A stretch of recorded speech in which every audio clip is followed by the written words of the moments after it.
हुकूमत और कालेदम TTP मुकम्मल जंगबंदी पर आमादा हो गए। पेशरफ्त को सामने रखकर जंगबंदी में तोसी होगी। वफाकी वज़ीर इत्तलात फवाद चौधरी ने तफसीलात बता दी।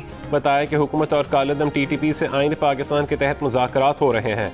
मुज़ाकराती अमल में मुल्की सालमियत को यकीनी बनाया जाएगा। रियासत की हाकमियत और अवामी हुकूक को मुज़ाकरात में मलूज़ खातिर रखा जाएगा। मुज़ाकरात में अफगानिस्तान की अबूरी हुकूमत ने सहूलतकार का किरदार अदा किया। वज़ीर आज़म ने 1 अक्टूबर 2021 को अपने इंटरव्यू में कालेदम TTP से मुज़ाकरात का तस्करा किया था।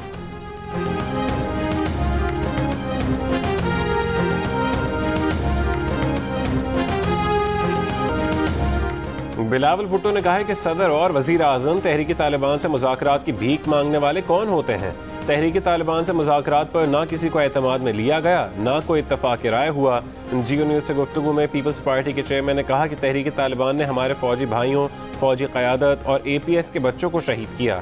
पाकिस्तान की जो भी पॉलिसी होगी वो पार्लियामेंट से मंजूर होगी और इत्तफाक की राय से बनेगी।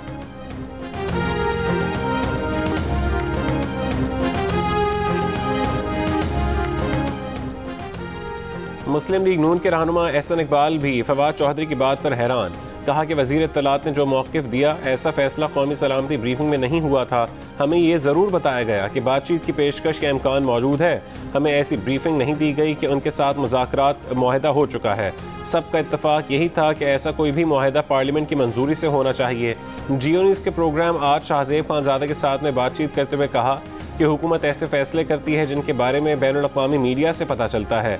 इजलास की सबसे बड़ी कमज़ोरी थी कि कायद ऐवान गैर हाजिर थे। वज़ीर आज़म अपोजिशन को इस लायक नहीं समझते कि उसके साथ बैठे।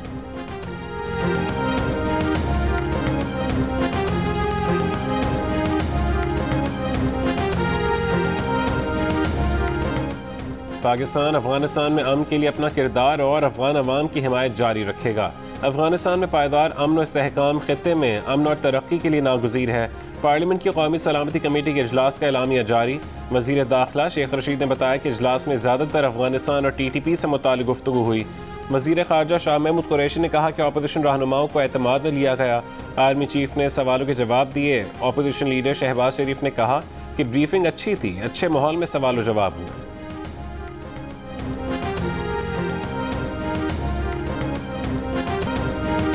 वज़ीर आज़म इमरान खान पीर को कौमी सलामती की पार्लिमानी कमेटी के इजलास में शरीक नहीं हुए। इजलास में अपोजिशन लीडर शहबाज शरीफ, पीपल्स पार्टी के चेयरमैन बिलावल भुट्टो जरदारी, पार्टियों के सरबराहान समेत दीगर पार्लियामेंटेरियन शरीक हुए। इजलास में सूबाई वज़राए आला, वज़ीर आज़म Azad Kashmir, army chief, DG ISI भी शरीक हुए। नून लीग के ख्वाजा साद रफ़ीक की तनकीद। कहा इजलास में सियासी क़यादत और सीनियर फ़ौजी हुक्काम मौजूद थे, वज़ीर आज़म गायब। कौमी सलामती से अहम मौजू कौन सा है? मुल्क के चीफ एग्जीक्यूटिव किन कामों में मसरूफ हैं?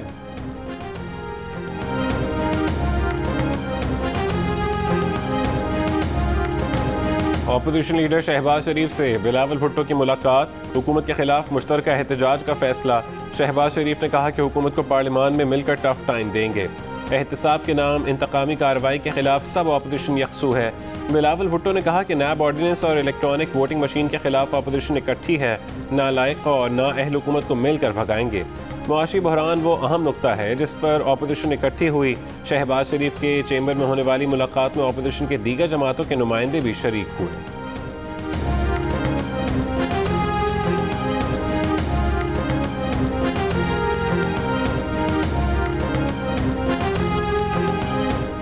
तहरीक लब्बैक पर आए पाबंदी खत्म होने के बाद वजीराबाद में धरने पर बैठी TLP ने 11 रोज़ बाद धरना खत्म कर दिया।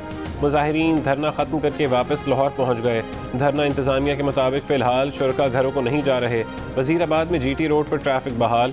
लाहौर से इस्लामाबाद आने और जाने का रास्ता बहाल। शहर में इंटरनेट सर्विस जुज़वी तौर पर बहाल।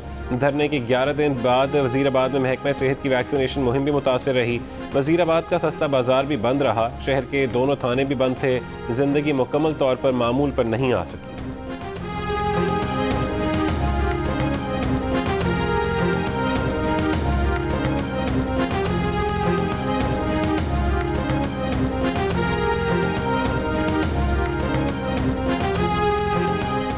अगर TLP बहाल हो सकती है तो MQM का क्या कसूर है? कौमी सलामती कमेटी के इजलास में MQM पाकिस्तान के खालिद मकबूल ने अपनी जमात का मामला भी उठा दिया। कहा पुलिस वालों को शहीद करने से ताली बजाने की दहशत गर्दी बढ़ी नहीं, दफ्तर खोलने का मुतालबा करते रहे मगर इजाज़त नहीं मिली।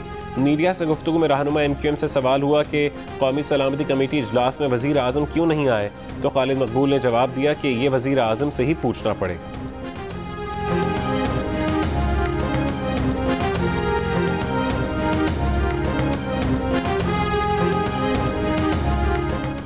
तहरीक लब्बैक से मुआहदे पर हमें शदीद तहफ़्फ़ुज़ात हैं। बतौर रियासत शोहदा के लवाहिकीन के लिए हमारे पास क्या जवाब है? 7 पुलिस एहलकार किस लिए शहीद हुए? पीपल्स पार्टी के सेनेटर मुस्तफ़ा नवाज खोखर की जियो न्यूज़ के प्रोग्राम आज शाहज़ेब खानज़ादा के साथ में गुफ्तगू।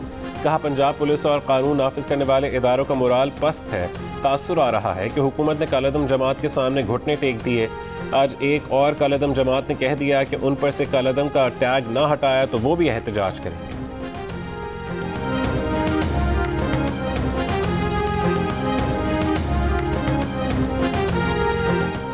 प्रोसिक्यूटर जनरल नैब की मुद्दत मुलाजमत में तोसी समेत 7 कवानीन कौमी असम्बली से मंजूर। ऑपोजिशन बार बार कोरम की निशानदही करती रही।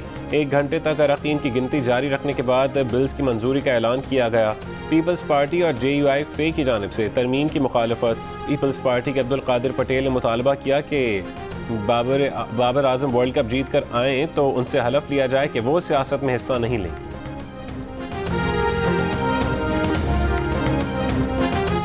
फिरदौस आशिक अवान साबिक असिस्टेंट कमिश्नर डस्का आसिफ हुसैन के दफ्तर में इजलासों की सदारत करती रहीं। साबिक DPO हसन असद अलवी ने एतराफ़ किया कि पुलिस लाइन सियालकोट में 17 फरवरी को इजलास हुआ जिसमें उस्मान डार ने भी शिरकत की। साबिक AC डस्का मशकूक किरदारों से भी राब्ते में रहे। इलेक्शन कमीशन की रिपोर्ट में मजीद इंकशाफ। साबिक डिस्ट्रिक्ट पुलिस अफसर हसन असद अलवी ने भी एतराफ़ किया कि प्रिजाइडिंग अफसरान को निजी गाड़ियों में ले जाया गया। तहकीकात के दौरान मालूम हुआ कि POs के फ़ोन छीने गए और रूट बदले गए। साबिक DC सियालकोट ज़ीशान लाशारी की लोकेशन हज़ारा अस्पताल में आई मगर वो कहते हैं कि उन्हें इस अस्पताल का कोई इल्म नहीं क्योंकि मोबाइल गनमैन के पास होता है। साथ ये भी कह गए कि चीफ इलेक्शन कमिश्नर का फ़ोन इसलिए नहीं उठा सके कि शायद वो सो रहे।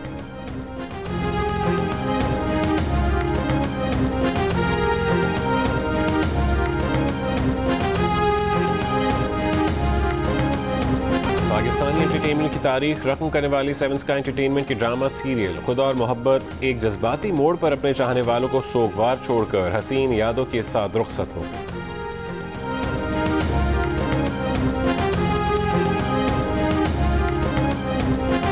फितरत को खिर्द के रूबरू कर तस्खीर मकाम रंग बू कर कौम को बेदारी का सबक देने वाले शायर मशरक़ अल्लामा इकबाल का 144वां यौम पैदाइश आज मनाया जा रहा है।